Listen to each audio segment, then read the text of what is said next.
আল্লাহ রাব্বুল আলামিন বলেন, তোমাদের রিজিক সংকীর্ণতার কারণ কি? কাল্লা বাল্লা তুকরিমুনাল ইয়াতীম। শুনে নাও, বরং তোমাদের রিজিক সংকীর্ণতার এক নাম্বার কারণ তোমরা ইয়াতীমকে সম্মান করো না। একটু খেয়াল দিয়ে শুনবেন, রিজিক সংকীর্ণতার এক নাম্বার কারণ তোমরা ইয়াতীমকে সম্মান করো না। ইয়াতীমকে সম্মান করব, ইয়াতীম তো আমার ছোট। যদি ছোট হয়, এখানে আবার সম্মানের বিষয়টা কেমনে? মুফাসসিরিনে কেরাম বলেন, ইয়াতীমের যথাযথ হক আদায় করা হলো ইয়াতীমকে সম্মান করা।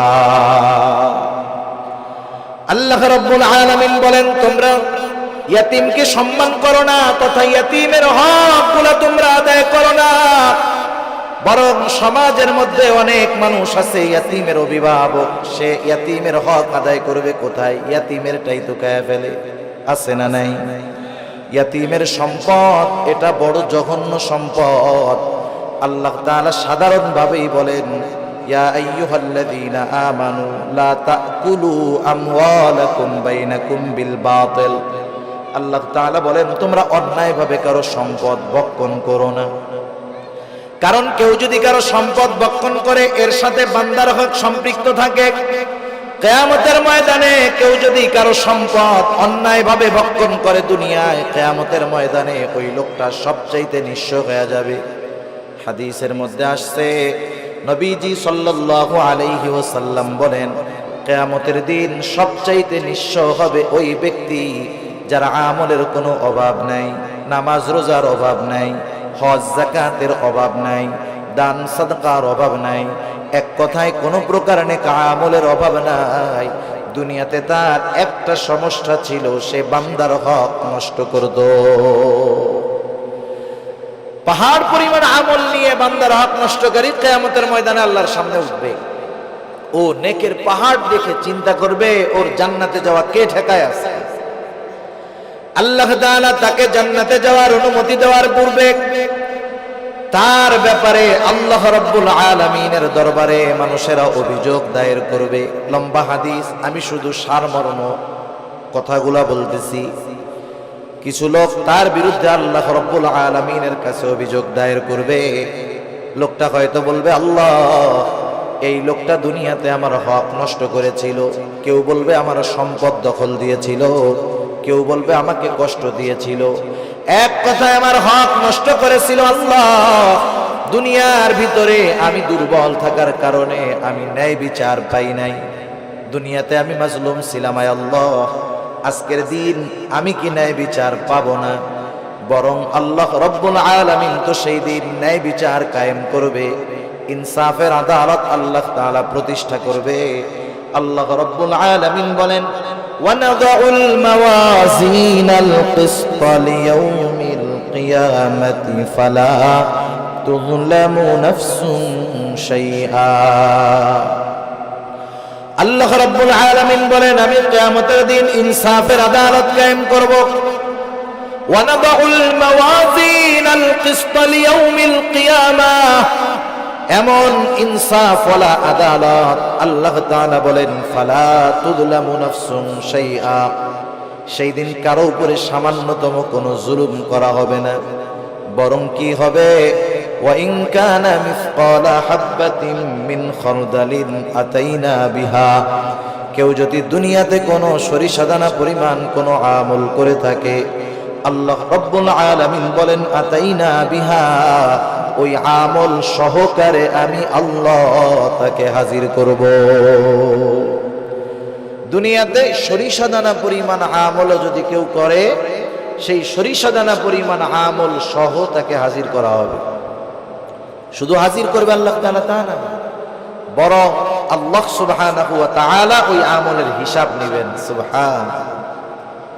মোট কথা, সেই দিন আল্লাহ তাআলা ন্যায় বিচার করবে। লোকটা এবার আল্লাহ তাআলার কাছে অভিযোগ দায়ের করবে। আল্লাহ রাব্বুল আলামিন তার অভিযোগ গ্রহণ করবে।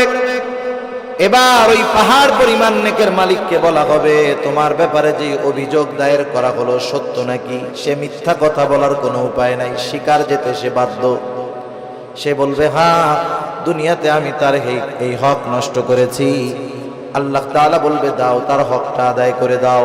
বলেন তো, দুনিয়াতে কেউ যদি কারো জমি জোর করে দখল দেয়, কিয়ামতের দিন জমি দেওয়ার কোনো অবস্থা আছে নাকি? এইবার লোকটা বলবে, আল্লাহ এ তো দুনিয়া না, দুনিয়া না, দুনিয়া যদি হইতো আমি তার জমি তার হক তাকে ফিরাইয়া দিতাম, এখন আমি কোথার থেকে দিব?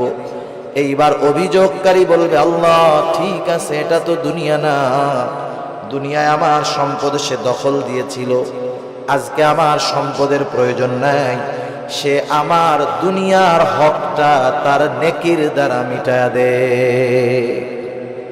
এবার ওই পাহাড় পরিমাণ নেকের মালিক একটা মাত্র অপরাধ করতো, বান্দার হক নষ্ট করছে, সে কি করবে? নেকির থেকে নিয়ে এক একজনের হক আদায় করবে। যারা যারা মানুষের হক নষ্ট করে এরা একজনের করে না, বহুজনের করে, ঠিক কিনা বলেন? বহুজনের করে। একের পর এক অভিযোগকারী আসবে আর সে হক আদায় করতে থাকবে। এক সময় পাহাড় পরিমাণ নেক শেষ হয়ে যাবে, কিন্তু অভিযোগকারীর সিরিয়াল এখনো বড় লম্বা। আল্লাহ তাআলা বলবে, তাদের হক আদায় করো। লোকটা বলবে, আল্লাহ মানুষের হক আদায় করতে করতে আমার সব নেকি শেষ হয়ে গেছে। এইবার অভিযোগকারীরা বলবে, আল্লাহ তার নেকি নাই, তাতে কি, আমাদের গোনাগুলা নিয়ে আমাদের হক আদায় করে দিই। এইবার সে মানুষের হক আদায় করতে করতে পাহাড় পরিমাণ গুনার মালিক হয়ে যাবে। রাসূলুল্লাহ সাল্লাল্লাহু আলাইহি ওয়াসাল্লাম বলেন, কিয়ামতের ময়দানে ওই লোকটার মতো নিঃস্ব আর কেউ নাই, যে দুনিয়াতে তার আমলের কোনো অভাব ছিল না, কিন্তু সে বান্দার হক নষ্ট করার কারণে কিয়ামতের দিন সব নেক অন্যকে দিয়ে দিতে হবে, আর সে তার নেকের বদলে গুনার পাহাড়ের মালিক হয়ে যাবে। ইয়াতীমের হক যারা নষ্ট করে সাধারণত ভাবে এক নম্বরে তারা মানুষের হক নষ্টকারী হয়। ইয়াতীমের সম্পদটা আরো জঘন্য। আল্লাহ তাআলা কোরআনুল কারীমের মধ্যে বলেন, ইন্নাল্লাযীনা ইয়াকুলুনা আমওয়ালাল ইয়াতামা যুলমা ইন্নামা ইয়াকুলুনা ফি বুতুনিহিম নারা। আল্লাহ রাব্বুল আলামিন বলেন, নিশ্চয়ই যারা অন্যায়ভাবে ইয়াতীমের সম্পদ ভক্ষণ করে, ইন্নামা ইয়াকুলুনা ফি বুতুনিহিম নারা, সে কেমন যেন আগুনের দ্বারা তার পেটকে ভরপুর করে। আপনারা একটু জবাব দিবেন, বলেন তো আগুনের স্থান জান্নাত নাকি জাহান্নাম? নিঃসন্দেহে জাহান্নাম। আল্লাহ তাআলা বলেন, ওয়াসায়াসলাউনা সাঈরা, অচিরেই তাকে জাহান্নামের মধ্যে নিক্ষেপ করা হবে।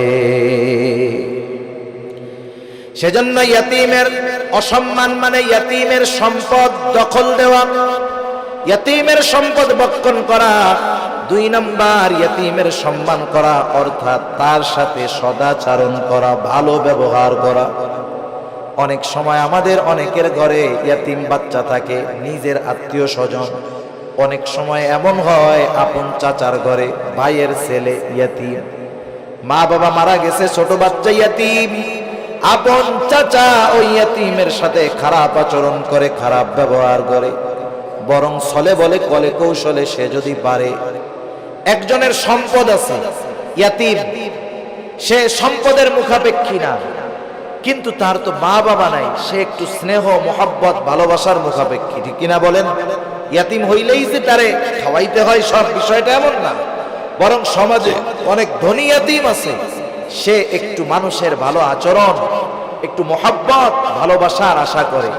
তার সাথে যদি কেউ খারাপ আচরণ করে, ইয়াতীম বাচ্চার অন্তরের মধ্যে আঘাত লাগে, আহারে আমার আব্বু যদি বেঁচে থাকতো তাইলে আমার সাথে কেউ এমন খারাপ আচরণ করতো না, আমার আম্মু যদি বেঁচে থাকতো তাহলে আমার আম্মু ওই আমার আর এক ভাইয়ের আম্মুর মতো আমাকেও মহব্বত করতো। এই ব্যথাগুলা অনেক ইয়াতীমের অন্তরে থাকে, যদিও সে সম্পদওয়ালা। সেজন্য ইয়াতীম ধনী হোক আর গরিব হোক, আমাদের উচিত ইয়াতীমদের সাথে সদাচরণ করা, স্নেহময় ব্যবহার করা। আর যদি ইয়াতীম গরিব হয়, তাকে খাদ্য সহায়তা দিয়ে সাহায্য করা। আমার আপনার যদি অ্যাবিলিটি থাকে, আমি আপনি যদি কোনো ইয়াতীমের অভিভাবক হতে পারি, তার পোশাক, লেখাপড়া, খাবার দাবার, মৌলিক চাহিদা পূরণের ব্যবস্থা করতে পারি, একজন ইয়াতীমের অভিভাবকত্ব যদি আমি গ্রহণ করতে পারি, অসম্ভব নয়। আপনি 5 জন 7 জন মানুষকে চালান, এর সাথে আরেকজন মানুষকে তার মৌলিক চাহিদা পূরণের জন্য সাথে রাখলে সেটা অসম্ভব নয়। কেউ যদি কোনো ইয়াতীমের দায়িত্বভার গ্রহণ করতে পারে, ইয়াতীমকে লেখাপড়া শেখাতে পারে, ইয়াতীমের অভিভাবক হতে পারে, নবীজি সাল্লাল্লাহু আলাইহি ওয়াসাল্লাম বলেন, আনা ওয়া কাফিলুল ইয়াতীম কাহাতাইনি ফিল জান্নাহ। নবীজি সাল্লাল্লাহু আলাইহি ওয়াসাল্লাম বলেন, আমি আর ইয়াতীমের অভিভাবক জান্নাতের মধ্যে এমন করে পাশাপাশি অবস্থান করব। 2 আঙ্গুলের ইশারা দিয়ে নবীজি বুঝায়া দিলেন, এই 2টা আঙ্গুল যেমন পাশাপাশি অবস্থান করে, ইয়াতীমের অভিভাবক আর নবীজি সাল্লাল্লাহু আলাইহি ওয়াসাল্লাম এমন ভাবে পাশাপাশি অবস্থান করবে। তাহলে ইয়াতীমের সম্মানের তৃতীয় অর্থ যে যদি পারা যায় তাহলে ইয়াতীমের অভিভাবকত্বের দায়িত্ব গ্রহণ করা। আপনি আমি পুরাটা পারি না, মাসে 500 টাকা দিয়ে একটা ইয়াতীমের খরচ বহন করতে পারি, বছরে 1000 টাকা দিয়ে পারি যে এটা আমি শুধুমাত্র ইয়াতীমদের জন্য দিলাম। আবার দেখেন, একদিন এক সাহাবী রাসূলুল্লাহ সাল্লাল্লাহু আলাইহি ওয়াসাল্লামের কাছে আসছে, আসার পরে বলতেছে, ইয়া রাসূলুল্লাহ, আমার হৃদয়টা বড় কঠোর, হৃদয়টা বড় শক্ত, আমি আমার এই শক্ত হৃদয়টাকে কেমন করে নরম বানাতে পারি, আমাকে একটু আমল শিখায় দেন। নবীজি সাল্লাল্লাহু আলাইহি ওয়াসাল্লাম বললেন, শোনো কি করবা। নবীজি বললেন, আমসিহ রাসাল ইয়াতীম ওয়া আতঈমিল মিসকিন, তুমি ইয়াতীমের মাথায় বেশি বেশি হাত বুলায় দাও আর মিসকিনদেরকে বেশি বেশি খানা খাওয়াও। ইয়াতীমের মাথায় হাত বুলায় দিলে মানুষের অন্তর কোমল হয়, নরম হয়, শক্ত হৃদয় কঠিন হৃদয় নরম হয়ে যায়। সাহাবায়ে কেরাম তারা এসে বলতেছে, নবীজি আমাদের অন্তর নরম হয়ে গেছে, একটু আমল বলে দেন যেটা করলে দিলটা নরম হবে। নবীজি কি বললেন? ইয়াতীমের মাথায় হাত বুলায় দাও। সেজন্য ইয়াতীমকে সম্মান করা তথা ইয়াতীমের হক আদায় করা, ইয়াতীমের সাথে সদাচরণ করা, ভালো ব্যবহার করা, ইয়াতীমের সম্পদ ভক্ষণ না করা, যারা এই কাজগুলা করবে তারা জীবনে যে কোনো একটা পর্যায়ে রিজিকের সংকীর্ণতার মুখোমুখি হবে। তাহলে রিজিক সংকীর্ণতার 4 কারণের প্রথম কারণ হলো আল্লাহ তাআলা বলেন, তোমরা ইয়াতীমদেরকে সম্মান করো না তথা ইয়াতীমের হক তোমরা আদায় করো না। 2 নাম্বার, আল্লাহ রাব্বুল আলামিন বলেন, ওয়ালা তাহাদ্দুনা আলা তুআমিল মিসকিন, তোমরা মিসকিনদেরকে খানা দাও না। ব্যাখ্যা হলো, তোমরা শুধু খানা নিজে দাও না তা না, নিজেও দাও না, অপরকে খানা দিতেও অনুৎসাহিত করো, নিরুৎসাহিত করো। নিজেও দেয় না, আরেকজনকেও দিতে দেয় না। অনেক সময় আপনি দোকানে বসে আছেন, একজন গরিব মানুষ আসছে আপনার কাছে কিছু চাইতে, সে কোথা থেকে আসছে, কি করবে না করবে সেটা ভিন্ন কথা, তার অবস্থা দৃষ্টিগোচর হচ্ছে সে বড় অভাবী, দরিদ্র, কষ্টে আছে। সে আইসা বলতেছে, আমার একটু কলা রুটি কিনা দেন খাই, অথবা 10টা টাকা দেন। আপনি যদি তাকে না দেন গুনাহ হবে না। কিন্তু আমাদের সমাজের কিছু মানুষ আছে, প্রথমে নিজে দেয় না, বলে ওদিক যা ওইদিক যা। পাশের থেকে বন্ধু যদি দিতে চায়, 10 টাকা বাহির করছে, বলে ওরে না দিয়ে আমার একটা বিড়ি খাওয়া কাজে লাগবে। আছে না নাই এরকম? নিজেও দিল না, আর একজনকেও দিতে দিল না। এ খাসলাত ছিল আবু জেহেলের। কার ছিল বলেন না? আবু জেহেলের। ইয়াতীমদের সাথে খারাপ আচরণ করত, এই খাসলাত ছিল আবু জেহেলের। মিসকিনদেরকে খানা দিত না, এই খাসলাত ছিল আবু জেহেলের। আর মিসকিনদেরকে খানা না খাওয়ানো, এটা জাহান্নামীদের জাহান্নামে যাওয়ার অন্যতম কারণ। যখন জান্নাতি ও জাহান্নামীদের মধ্যে কথোপকথন হবে, জান্নাতীরা জাহান্নামীদেরকে জিজ্ঞাসা করবে, মা সালাকাকুম ফি সাকার, কোন জিনিস তোমাদেরকে জাহান্নামের মধ্যে আনলো? এইবার জাহান্নামীরা বলবে, ক্বালু লাম নাকু মিনাল মুসাল্লিন ওয়া লাম নাকু নুতঈমুল মিসকিন। জাহান্নামীরা জাহান্নামে যাওয়ার যেই কারণগুলো বর্ণনা করবে, কোরআনুল কারীমের মধ্যে আল্লাহ তাআলা জানায় দিয়েছেন। এখন প্রশ্ন হইতে পারে, সময় তো কম। প্রশ্ন হতে পারে যে জান্নাত জাহান্নাম কিছুই তো হইল না, তাইলে জান্নাতীরা প্রশ্ন করলো, জাহান্নামীরা জবাব দিল কেমনে? বুঝেন নাই কথা? সময়টা 3 ভাগে বিভক্ত। সময় কয় ভাগে বিভক্ত? একটা অতীত, একটা বর্তমান, আর একটা কি ভবিষ্যৎ। এটা মানুষের কাছে, আমাদের কাছে সময় 3 ভাগে বিভক্ত, অতীত, বর্তমান, ভবিষ্যৎ। আর আল্লাহ তাআলার কাছে সময় একটাই, সেটা হলো প্রেজেন্ট। সব কিছু বর্তমান, কি হয়েছে, হচ্ছে, হবে, সব আল্লাহ তাআলার ইলমের মধ্যে আছে, সব হাজির, সব প্রেজেন্ট আল্লাহ তাআলার কাছে। যেটা আমাদের কাছে ভবিষ্যৎ, সেটা আল্লাহ তাআলার কাছে কি বর্তমান। যেটা আমাদের কাছে অতীত, সেটা আল্লাহ তাআলার কাছে বর্তমান। সেজন্য আল্লাহ তাআলার ইলমের মধ্যে সব আছে, সহজ হিসাব। জাহান্নামীরা জাহান্নামে যাওয়ার কারণ হিসাবে বলবে আমরা মুসল্লি ছিলাম না, নামাজি ছিলাম না। দ্বিতীয় কারণ হিসাবে বলবে ওয়ালাম নাকুনু তুইমুল মিসকিন, আমরা মিসকিনদেরকে খানা দিতাম না। আসেন, আল্লাহ তাআলা বলতেছে দুনিয়ায় রিজিক সংকীর্ণতার দ্বিতীয় কারণ হলো তোমরা মানুষদেরকে, মিসকিনদেরকে খানা দাও না, নিজেও দাও না, অপরকে নিরুৎসাহিত করো। এখন একজন দিল না, আমার উচিত, আমার পকেটে টাকা নাই, আমার কাছে নাই, আমি যদি আরেকজনকে বলি বন্ধু 10টা টাকা ওকে দিয়ে দাও, একটা রুটি কিনে দাও, একটা কলা কিনে দাও, আমি শুধু এতটুকু সুপারিশ করলাম, সে যে কয় টাকা দান করবে আমি শুধু সুপারিশ করার কারণে তার দানের সমপরিমাণ নেকির মালিক হয়ে যাব। কিন্তু আমাদের খাসলাত কি, নিজেও দেই না, আরেকজনকেও দিতে মানা করি। সেজন্য মিসকিনদেরকে খানা খাওয়ানো, মিসকিনদেরকে খানা খাওয়ানো এটা বড় ফজিলতের কাজ।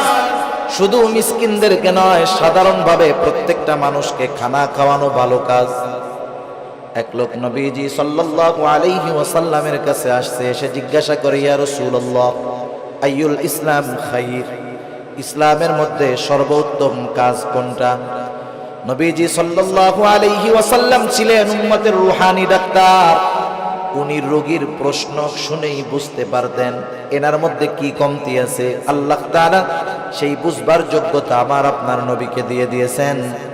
একই প্রশ্নের উত্তর বিভিন্ন জনের ক্ষেত্রে নবীজি বিভিন্নটা দিয়েছেন। এটা অবস্থার আলোকে নবীজি সাল্লাল্লাহু আলাইহি ওয়াসাল্লাম এবার বললেন তুতিমুত তাআম ওয়া তাকরাউস সালাম আলা মান আরাফতা ওয়া মান লাম তারিফ, তুমি বেশি বেশি মানুষকে খানা খাওয়াও আর পরিচিত অপরিচিত সবাইকে বেশি বেশি সালাম দাও।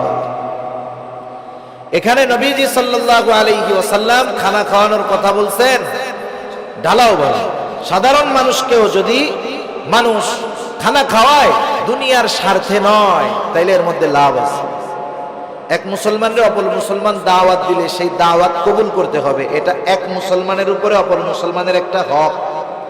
কিন্তু এখন দাওয়াত যিনি দেন তিনিও স্বার্থ সামনে রেখে দেন। আর দাওয়াত যখন কেউ দেয়, বিবাহের দাওয়াত দিলে টেনশনে পড়ে যান। ওনার বেতন মাসে 20,000, 4 শুক্রবার 5টা শুক্রবারে যদি 5টা বিয়ার দাওয়াত আসে, কাম শেষ, সংসার আর চলবে না। যারা দাওয়াত দেয় ওই আশাই দেয় যে অমুকরে দাওয়াত দিলে 5,000 টাকা দিব না। এই ধরনের দাওয়াত দিয়ে যারা দুনিয়ার প্রত্যাশী, দুনিয়ার বিনিময়ে খাবার দিতে চায়, এদের খানা খাওয়ানোর মধ্যে কোনো ফজিলত নাই। বরং খানা খাওয়াইতে হবে একমাত্র আল্লাহ তাআলার জন্য। আল্লাহ রাব্বুল আলামিন বলেন এক শ্রেণীর বান্দা, তাদের অবস্থা কি? তারা মানুষদেরকে খানা খাওয়ায় কি জন্য? তারা বলে ইন্নামা নুতঈমুকুম লিওয়াজহিল্লাহ লা নুরিদু মিনকুম জাযাআও ওয়ালা শুকুরা। তারা বলে ইন্নামা নুতঈমুকুম লিওয়াজহিল্লাহ, আমরা তোমাদেরকে খানা খাওয়াইছি একমাত্র কার জন্য? আল্লাহ তাআলার জন্য। আপনি একজনকে দাওয়াত দিয়ে খাওয়াচ্ছেন, এটা আল্লাহর জন্য খাওয়ান, এই খাওয়ানোর মধ্যে নেকি হবে। লা নুরিদু মিনকুম জাযাআ, তোমাদেরকে খানা খাওয়াইছি আল্লাহ তাআলার জন্য। লা নুরিদু মিনকুম জাযাআ, আমরা তোমাদের কাছে কোনো প্রতিদান চাই না, কিন্তু আমরা খাওয়াইয়া টেবিল একটা বিছায়া রাখি। আসেনি আপনাদের এলাকায়? টেবিল বিছানোর দ্বারাই বোঝা যায় ভিক্ষা চাইতেছে। এই ভিক্ষামূলক কাজটা বাদ দিয়েন। কেউ যদি দিতে চায় আলাদাভাবে দিবে, কেউ যদি না দিতে চায় দরকার নাই। এই গুণটা আমাদের মধ্যে হওয়ার দরকার। আমরা বলবো ইন্নামা নুতাইমুকুম লিওয়াজহিল্লাহ, তোমাদেরকে আমরা আল্লাহর জন্য খানা খাওয়াইছি, সুতরাং তোমাদের কাছে আমরা কোনো প্রতিদান চাই না। লা নুরিদু মিনকুম জাযাআ, তোমাদের কাছে কোনো প্রতিদান তো চাই না। ওয়ালা শুকুরা, এই খাবার খাইয়া আমাদেরকে ধন্যবাদও দেওয়ার দরকার নাই। এই রকম খাবার যদি আমরা কাউকে খাওয়াইতে পারি, ওই খাওয়ানোর মধ্যে ফজিলত আছে, নেকি আছে। আর যদি টেবিল পাইতা বৈশা থাকি, এটা ভিক্ষুকের মতো কর্মকাণ্ড। আর খাওয়াইলাম আবার টাকাও চাইলাম। যাই হোক, রাসূলুল্লাহ সাল্লাল্লাহু আলাইহি ওয়াসাল্লাম খানা খাওয়ানোর ফজিলতের কথা বলছেন। আর যদি সে একজন দুস্থ হয়, অসহায় হয়, মিসকিন হয়, তাকে যদি খানা খাওয়ানো হয় কতটা খুশি হবে। এই জন্য মিসকিন অসহায় যারা আছে এদেরকে আমরা খানা খাওয়াবো। আমার পরিবার প্রতিবেশী যদি কেউ থাকে, আত্মীয় স্বজন যদি কেউ থাকে, তাদেরকেও মাঝে মধ্যে খাওয়াবো। আমার সম্পদ আছে, টাকা আছে, আমার হয়তো গোশত খাইতে খাইতে আর ভালো লাগে না, কিন্তু আমার অনেক প্রতিবেশী আছে যার গোশতর ঘ্রাণ তো 1 মাস ব্যাপী শুকতে পারে না, আছে না নাই? এজন্য অসহায় নিঃস্ব শুধু কাছে আসলেই যে খাওয়াবো বিষয়টা এমন নয়, বরং খুঁজে খুঁজে আমার আপনার প্রতিবেশী যদি কেউ অভাবী থাকে, দরিদ্র থাকে, অভাবগ্রস্ত থাকে, মাঝে মধ্যে নিজের ভালো তরকারিটাও তাদেরকে একটু দিব। এই অভ্যাসগুলো আমাদের করার দরকার। আমরা যদি মানুষকে খানা খাওয়াইতে পারি, আর যদি না খাওয়াই ক্ষতি কি? আল্লাহ তাআলা কিয়ামতের দিন বান্দাদেরকে জিজ্ঞাসা করবে, বান্দা আমি দুনিয়ায় অভুক্ত ছিলাম, খানা খাওয়াও নাই, পিপাসিত ছিলাম, পানি পান করাও নাই, বস্ত্রহীন ছিলাম, বস্ত্র দাও নাই, অসুস্থ ছিলাম, আমার সেবা শুশ্রূষা করো নাই। বান্দা বলবে, আল্লাহ আপনি তো এই সবগুলা থেকে মুক্ত, আপনার তো এগুলার কোনো প্রয়োজন নাই। তখন আল্লাহ তাআলা বলবে, বান্দা তোমার প্রতিবেশী অভুক্ত ছিল, তুমি যদি তাকে খানা খাওয়াইতা আমি আল্লাহ তাআলা পেয়ে যাইতাম। এজন্য শুধু আনুষ্ঠানিকভাবেই খানা খাওয়াবো মানুষকে, এমনটা জানি না হয়। আমার প্রতিবেশী অভাবী, দুস্থ, গরিব আমার কাছে যদি আসে, আমি খানা খাওয়ানোর অভ্যাস করব। অল্প খাওয়াই, হাসি মুখে খাওয়াবো। আবার যদি কাউকে ফিরাইয়া দিতে হয়, আমার কাছে নাই, একজনের কাছে মিসকিন বা ফকির একটা গেছে, ও 50 টাকার নোট একটা দিয়া মুখটা কালা করে কয়, এই তো বোঝালাই শেষ, যা যা ভাগ ভাগ ভাগ। টাকা দিছে কত? 50 টাকা। আমরা তো ফকির মিসকিনদেরকে দেওয়ার সময় 2 টাকার নোটটা খুঁজি, তাও আবার ছেঁড়াটা। সে দিছে 50 টাকা। আচরণটা করছে খারাপ।